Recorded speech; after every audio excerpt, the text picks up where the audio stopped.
J'ai écrit 7 romans en 10 ans. Celles et ceux qui me suivent savent déjà que je suis passionnée par l'écriture et que je veux en faire mon métier et en vivre.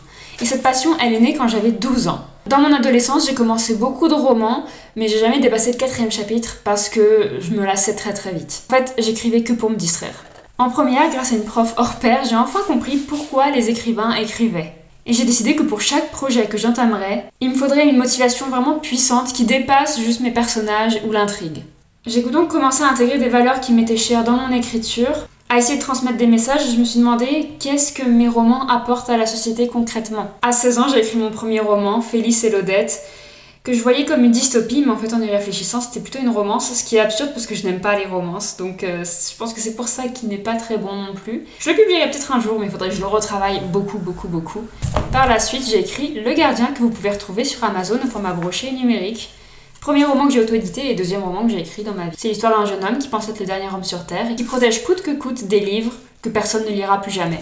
Le sujet de ce roman, le sort de notre civilisation et de l'humanité quand elle s'éteindra. J'ai ensuite entamé ma trilogie, l'Odyssée de la Belle à Miroir, dont les 2 premiers tomes sont déjà disponibles, un petit peu partout à la commande, n'hésitez pas, et le 3e tome arrive cet été.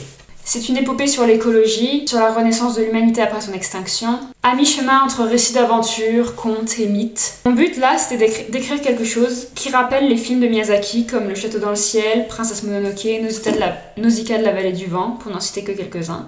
J'ai enchaîné avec un autre one-shot, Au Nord vivent les immortels, donc j'ai publié une première version sur Wattpad, mais que j'ai totalement refondu depuis et que j'ai proposé à des éditeurs. C'est l'histoire de 5 étudiants Erasmus qui apprennent qu'un astéroïde va détruire toute l'humanité d'ici 15 jours et qui donc partent pour un ultime voyage vers le Nord en essayant de fuir la déflagration, même s'ils savent pertinemment qu'elle finira par les rattraper. Le sujet, l'entrée dans l'âge adulte et toutes les angoisses qui viennent avec. Dernier roman en date, le 1er tome d'une série dont je connais pas encore la fin, qui s'appelle Cumulus. C'est une dystopie se déroulant dans le ciel, à bord d'un navire de sauvetage qui navigue sur une mer de nuages, de fragments terrestres en fragments terrestres.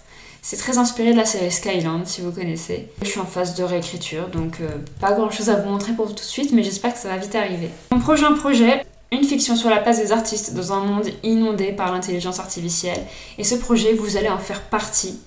N'hésitez pas à vous abonner pour en savoir plus. À part ça, j'ai plein d'autres idées et je vous les partagerai dès que je pourrai.